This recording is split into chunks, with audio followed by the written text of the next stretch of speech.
چینٹی کو ایک دانہ چینی کہیں پہ پڑا ہو تو اسے خوشبو آ جاتی ہے. کیوں؟ اس لیے کہ جیسی خوشبو ویسی قوت شامیہ. اچھا آج کی مثال دیتا ہوں اگر آپ میرے ساتھ ہوئے تو. آپ دیکھیں ابھی ابھی کرونا گزرا ہے. کرونا ابھی ابھی گزرا ہے اور کرونا والا مریض جو ہوتا ہے آپ کو پتا ہے کہ کرونے والے مریض کو خوشبو نہیں آتی. گل ٹھیک ہے؟ جڑا کرونے کا مریض ہو جائے انہوں خوشبو نہیں ہوگی. کیوں نہیں ہوگی؟ کیا اس چیز میں خوشبو نہیں؟ کیا اس چیز میں خوشبو نہیں ہے یا اس بندے میں نقص ہے؟ بھئی چیز میں خوشبو ہے، اس بندے میں نقص ہے. جب اس کا کرونا دور ہو جائے گا تو اسی چیز سے اسے خوشبو آنے لگے گی. بھئی پھر اسے اسی چیز سے خوشبو آنے لگے گی. کیوں؟ اب اس کا نقص دور ہو گیا ہے. میں کہتا ہوں جنہیں پیغمبر کی خوشبو نہیں آتی، جنہیں پنجتن کی خوشبو نہیں آتی، وہ اپنے اندر سے بغض اہل بیت کو دور کرے، خوشبو بھی آ جائے گی، خوشبو والا بھی سمجھ میں آ جائے گا.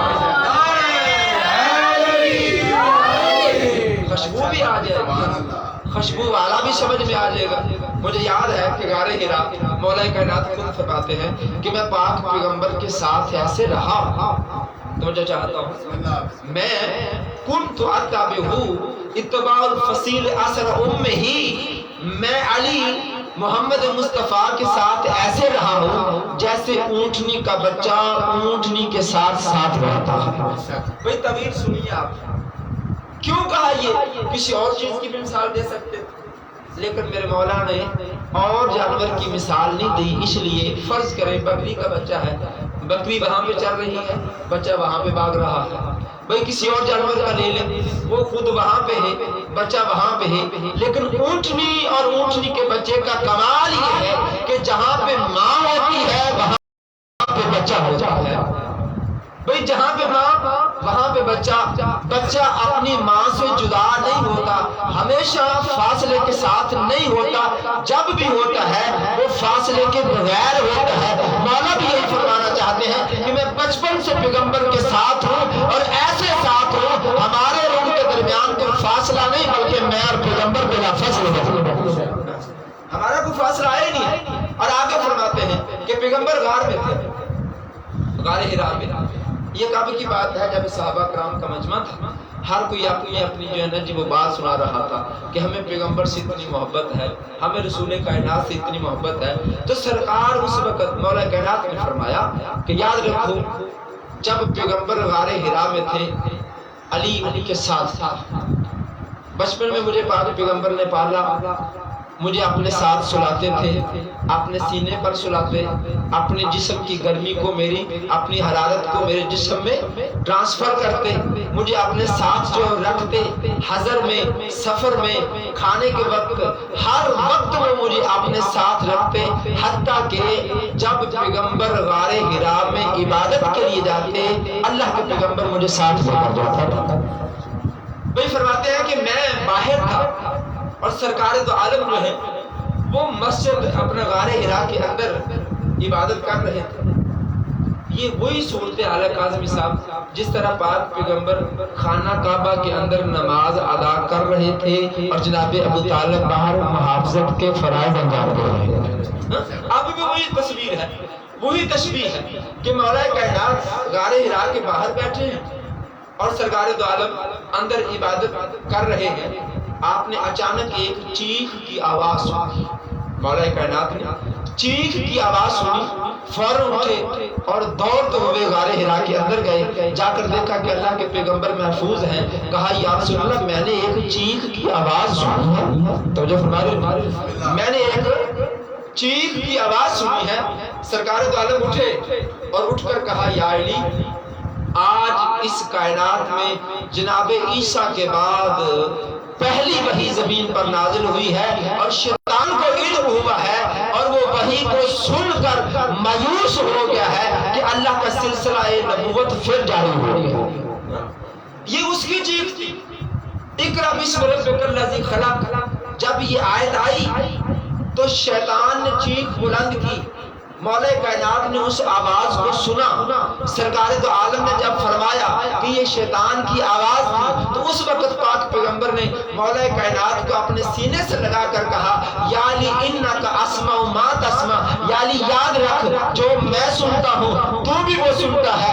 انا ارا ما ترا، جو میں دیکھتا ہوں تو بھی وہ دیکھتا ہے. یا علی یاد رکھ تیرا دیکھنا میرا دیکھنا ہے، تیرا سننا میرا سننا ہے.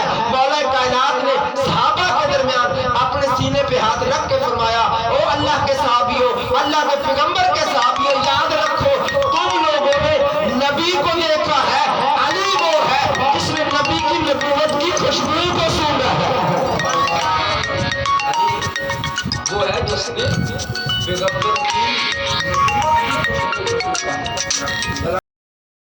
اکبر صاحب نے کہا کہ جیسی یوسف نے اپنی قمیض دی اپنے بھائیوں کو اور کہا کہ جا کر میرے بابا کو دینا، اپنی آنکھوں سے لگائیں گے تو ان کی بینائی واپس آ جائے گی. خدا شاہد ہے، اٹھائیے سورہ یوسف کو دیکھیے کہ جیسے ہی برادر قمیض لے کر گئے ہیں، ابھی کنعان بہت دور تھا. توجہ چاہتا ہوں، ابھی کنعان بہت دور تھا. جناب یعقوب نے کہا کہ انی لعاجد ریح یوسف، اپنی اولاد سے کہنے لگے اے میری اولاد میں یوسف کی خوشبو کو محسوس کر رہا ہوں.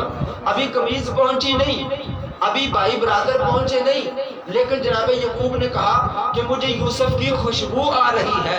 میں کہتا ہوں توجہ فرماؤ کہ یہ کس کو آ رہی ہے؟ بھئی باقی اولاد کو نہیں آ رہی، ان کی بیویوں کو نہیں آ رہی، کسی اور کو نہیں آ رہی، یعنی خوشبو یوسف کی ہے، خوشبو یوسف کی ہے، آ رہی ہے یعقوب کو. تو مجھے کہنے دیجئے کہ یوسف کی خوشبو یعقوب سن سکتا ہے، اسی طرح نبوت کی خوشبو امامت سن سکتی ہے، ہر کوئی نہیں سن سکتا. تو لہذا امام حسن بادشاہ نے بھی یہی کہا، امام حسین نے بھی یہی کہا کہ انی عاجز، کہ میں اپنے نانا کی خوشبو کو پا رہا ہوں. بس ایک دو جملہ اور عرض کروں اور مصائب کی طرف کہ میں اپنے نانا کی خوشبو کو پا رہا ہوں. بھئی مولا کائنات بھی ہے، جب سب چادر کے نیچے آ گئے نیچے تو سرکار دو عالم نے ایک جملہ کہا. کیا جملہ کہا؟ اپنے ہاتھوں کو اٹھایا، کہا اللہم ہؤلاء اہل بیتی، میرے اللہ یہی میرے اہل بیت ہے. یہ جو چادر کے نیچے ہے نا جی پروردگارا یہی میرے اہل بیت ہے. جب یہ دعا ہو گئی اور یہی جملہ صحیح مسلم میں بھی موجود ہے کہ وہاں پہ لفظ ہے اللہم ہؤلاء اہلی، میرے اللہ یہ میرے اہل ہیں. لفظ اہل بیت نے اللہم یہی میرے اہل ہیں، یعنی پتا چلا پیغمبر نے ان کو بھی بتا دیا کہ یہ میرے اہل ہیں، باقی اس کے علاوہ سارے باقی میرے اہل نہیں. اب جب چادر ہوئی تو اوپر جبریل نے پروردگار سے کہا یا رب من تحت الکساء، پروردگار اس چادر کے نیچے کون ہے؟ اب مجھے بتائیے جبریل کو نہیں پتا کہ چادر کے نیچے کون ہے؟ جبریل کوئی عام انسان فرشتہ تو نہیں، بھئی سید الملائکہ ہے اور پوچھ رہا ہے کہ چادر کے نیچے کون ہے. اور مزے کی بات یہ ہے کہ اللہ نے بھی اسے یہ نہیں کہا کہ خبردار جبریل تجھے نہیں پتا کہ چادر کے نیچے کون ہے. ایک تو وہ ہے جس کے پاس تو وہی لے کر جاتا ہے، تو جو فرما رہے ہیں، دوسرا وہ ہے کہ جن کے تو کپڑے لے کر جاتا ہے، تیسرے وہ ہے کہ جن کی تو جا کے چکیاں چلاتا ہے، اور چوتھا تو تیرا استاد ہے جس کے صدقے میں تجھے سید الملائکی کا تاج ملا ہے. اللہ نے کہا ہی نہیں، فوراً اللہ نے بھی اہل بیت پیغمبر کے ذکر کو شروع کر دیا. اللہ نے کہا یا ملائکۃ وسکان السماوات، اے میرے ملائکہ، اے آسمان کے رہنے والے فرشتوں، یاد رکھو انی ما خلقت مدحیۃ. بھئی توجہ فرما رہے ہو؟ سب لوگ جانتے ہیں، حدیث کتاب کو آپ پڑھتے ہیں، میں قرآن تو نہیں پڑھ رہا، یعنی اللہ نے بھی بیان کو شروع کر دیا، فوراً شروع کر دیا.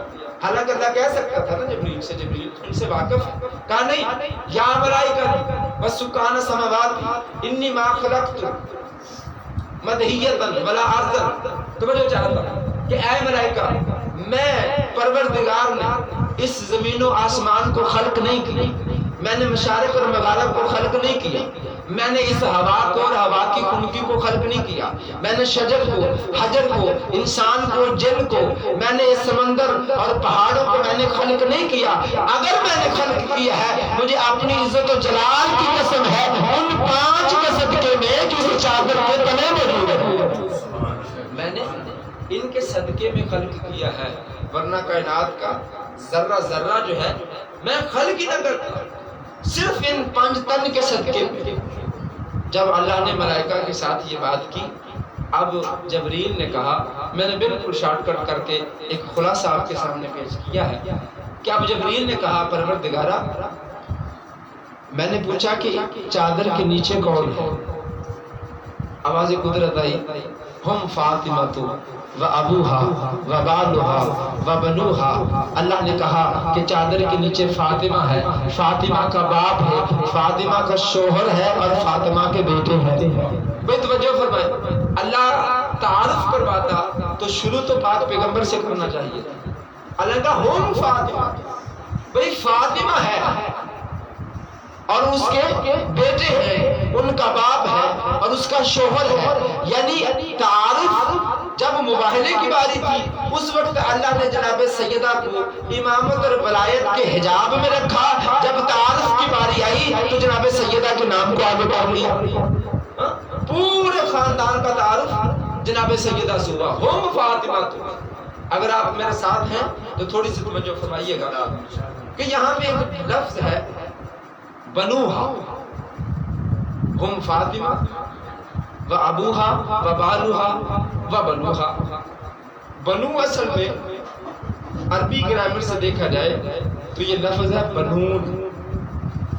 یہ لفظ جب بھی کسی دوسری چیز کی طرف مضاف ہوتا ہے تو اس کا آخری حرف گر جاتا ہے۔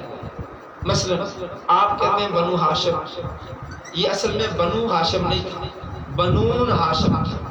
کیوں؟ اس لیے ابن کہتے ہیں ایک بیٹے کو، ابنان کہتے ہیں 2 بیٹوں کو، اور بنون کہتے ہیں 3 یا 3 سے زیادہ بیٹوں۔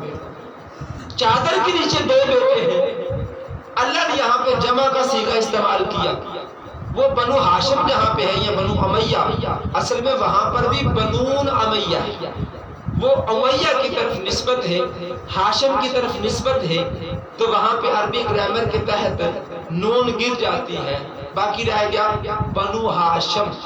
یہاں پہ بھی لفظ بنون تھا، جب ہا کی طرف نسبت ہوئی تو نون گر گئی، باقی رہ گیا بنوہا، یعنی جمع کہتے ہیں 3 یا 3 سے اوپر پر۔ ابن 1 بیٹا، ابنان 2 بیٹے اور بنو 3 بیٹے۔ اللہ فرما رہا ہے ہم فاطمہ و ابوہا و بالوہا و بنوہا، یعنی بیٹے نیچے 2 ہیں۔ اللہ جمع کا صیغہ لا کر بتانا یہ چاہتا ہے کہ یاد رکھو چادر کے نیچے فاطمہ ہے، فاطمہ کا شوہر ہے، فاطمہ کا باپ ہے، اور فاطمہ کی صرف 2 بیٹے نہیں بلکہ حسین کی اولاد سے باقی بھی 9 بیٹے ہیں۔ یہ کیوں؟ اس لیے کہ یہ عربی کا صیغہ تھا اور لفظ جمع استعمال ہوا ہے۔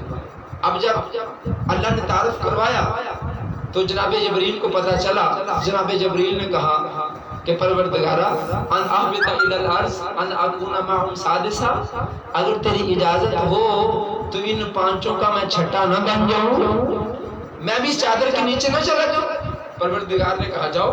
اللہ نے اجازت دی، جبریل نیچے آیا۔ جب نیچے آیا ہے تو آ کر اللہ سے پہلے اجازت لے چکا ہے، اللہ سے اجازت لینے کے باوجود آ کر پاک پیغمبر کے نزدیک کہہ رہا ہے کہ تعذرنی یا رسول اللہ، کیا مجھے اجازت ہے میں بھی چادر کے نیچے آ جاؤں؟ بھئی اللہ سے پہلے اجازت تم لے چکے ہو، آپ پیغمبر سے لینے کی کیا ضرورت ہے؟ لیکن اللہ سے لینے کے باوجود بھی اللہ کے پیغمبر سے اجازت لے رہا ہے۔ اور میں بڑا حیران ہوتا ہوں یہاں پر شاہ صاحب کہ کہتا ہے کہ میں بھی 5 میں کوئی چھٹا نہ بن جاؤں۔ کون کہہ رہا ہے؟ بھئی فرشتہ کہہ رہا ہے جو سید الملائکہ ہے۔ خدا کی قسم خوش بحال شما، خوش نصیب ہیں آپ شیعہ لوگ کہ اللہ نے آپ کو وہ امام عطا کیے ہیں جنہوں نے ساری زندگی کبھی نوریوں میں ہونے کی کوشش نہیں کی، جب بھی کوشش کی ہے، جب بھی تمنا کی ہے، ملائکہ نے ان میں شامل ہونے کی۔ کبھی کہتے ہیں کہ دوسرے کا تیسرا نہ ہو جو، کبھی کہتے ہیں پانچویں کا چھٹا نہ ہو جو۔ بس عزیزان گرامی، آخری یہ بات اور اجازت چاہتا ہوں آپ سے کہ جب یہ اللہ کے پیغمبر نے اجازت دی، اب یہ فرشتہ جو ہے چادر کے نیچے آیا۔ اب کتنے ہو گئے جی؟ 5 کے 6۔ جناب ام المومنین ام سلمہ بھی آگئی، انہوں نے آ کر کہا کہ آتاذن لی یا رسول اللہ، اے اللہ کے رسول، کیا مجھے بھی اجازت ہے کہ میں بھی چادر کے نیچے آ جاؤں؟ تو سرکار دو عالم نے کیا کہا؟ یا ام المومنین، یا ام سلمہ، انت الی الخیر، تو چادر میں نہیں آ سکتی۔ توجہ چاہتا ہوں، ہے تو خیر پر لیکن چادر میں نہیں آ سکتی۔ بھئی پھر دہرا دیتا ہوں، ہے تو خیر پر، ہے تو بہتر، ہے تو سب کچھ، حالانکہ گنجائش تھی 5ویں کے بعد 6 کو داخل کیا ہے، لیکن اپنی زوجہ محترمہ کو کہہ رہے ہیں انت الی الخیر، انت الی الخیر، ہے تو خیر پر لیکن چادر میں نہیں آ سکتی۔ پتہ چلا خیر پر ہونا اور بات ہے، اہل بیت میں ہونا اور بات ہے۔ بھئی فرق ہے تو خیر پر، اچھی بھی ہے، بہتر بھی ہے، لیکن اہل بیت میں نہیں۔ لیکن جبریل آ گیا۔ بھئی غور کریں، سرکار دو عالم کون ہے؟ شاہ صاحب سید المرسلین، بالکل آخری دعا کیا ہے جی؟ سید المرسلین، یعنی مرسلین کے سید و سردار۔ جناب سیدہ کون ہے؟ سیدہ النساء العالمین، عالمین کی عورتوں کی سید اور سردار۔ مولا کائنات کون ہے؟ سید الاولیاء، اولیاء کے سید و سردار۔ امام حسن اور حسین کون ہے؟ الحسن والحسین سید شباب اہل الجنہ، یعنی وہ بھی جنتیوں کے سردار۔ بھئی ملائکہ کون ہے؟ سید الملائکہ۔ بھئی یہ جبریل کون ہے؟ سید الملائکہ، ملائکہ کا سید و سردار۔ آج غور ہی نہیں فرما رہے، پاک محمد بھی سید و سردار، جناب سیدہ بھی سید و سردار، بھئی ملائکہ بھی سید و سردار، جناب حسن و حسین بھی سید و سردار۔ بھئی چادر کے نیچے سادات کا مجمع ہے، وہ بھی کیسے داخل ہو سکتا؟ بھئی سادات کا مجمع ہے، اور اس لیے فرمایا انما یرید اللہ لیذہب عنکم الرجس اہل البیت ویطہرکم تطہیرا۔ اللہ نے بڑی عظمت عطا کی عزیزان گرامی، بڑی عظمت۔ جتنا کوئی مظلوم ہو پروردگار اسے اتنی ہی عزت عطا فرماتا ہے۔ کیوں؟ مال و دولت کے اوپر عزت اور مقام نہیں، پروردگار کی راہ میں مظلومیت اختیار کرنا یہ عزت اور بلند رتبے کا باعث بنتا ہے۔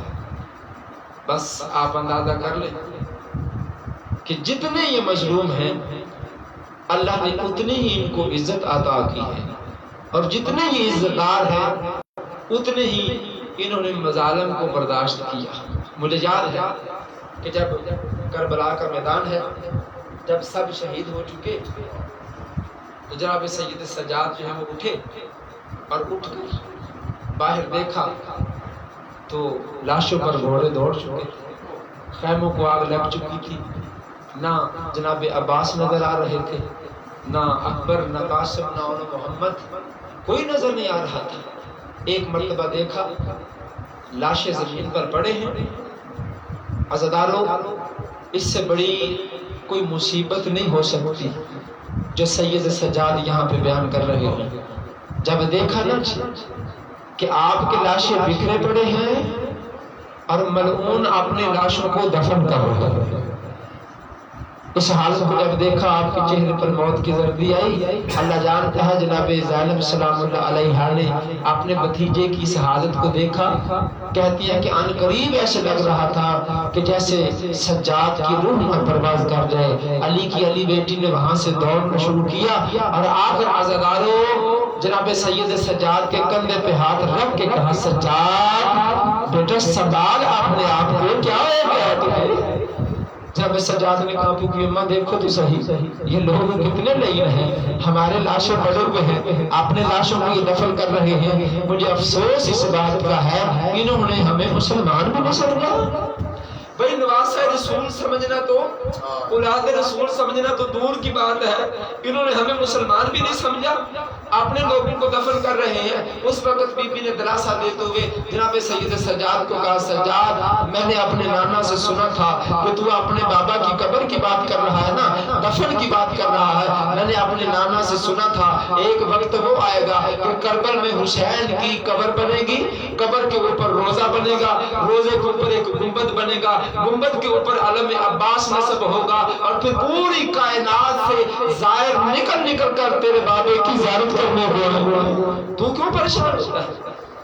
لیکن عزیزارو کسی دوسرے کو دلاسا دینا بڑا آسان ہے، بڑا آسان ہے، لیکن جب عمر سعد نے نکارے گوش بجایا ہے، جب کہا ہے نا کہ قیدیوں کو لے چلو، اس وقت جناب سیدہ نے ایک مرتبہ مقتل کی طرف دیکھا، جناب سجاد کو تو حوصلہ دے رہی تھی، لیکن جب دل میں آیا نا کہ میں اپنے ماں جائے کو عالم تاریکی میں چھوڑ کر چلی جاؤں گی، اللہ جانتا ہے مقتل کے الفاظ ہیں، جناب زینب وہاں سے دوڑی ہیں اور دوڑتی لاشوں کے درمیان آئی ہیں، سر تن سے جدا ہیں، پتہ نہیں چل رہا کہ ماں جایا کون سا ہے، کبھی اس لاشے پر جاتی ہیں، کبھی اس لاشے پر جاتی ہیں، کبھی اس لاشے کو پلٹتی ہیں، خدا کی قسم ایک لاشے پر رکی جس کا سر تن سے جڑا تھا، ایک مرتبہ انگلی کا اشارہ کر کے کہتی ہے انت حفیظ حسین، کیا تو میرا ماں جایا حسین تو ہے، اور جسے چکیاں پیس پیس کر پالا وہ حسین تو ہے،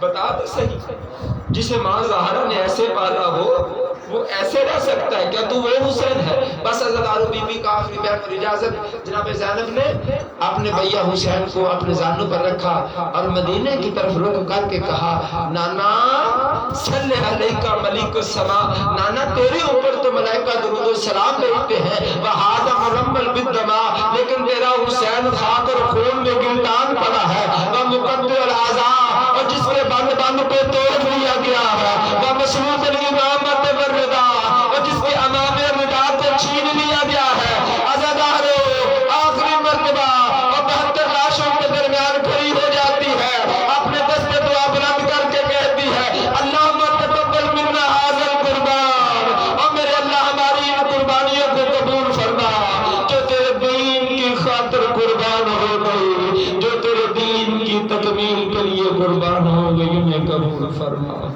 وَسَيَعْلَمُ الَّذِينَ يَنقَلِبُونَ يَنقَلِبُونَ۔ پروردگار عالم دعا ہے میرے درست سے تجھے واسطہ اپنی عزت و عصمت کا، پروردگار ہمارے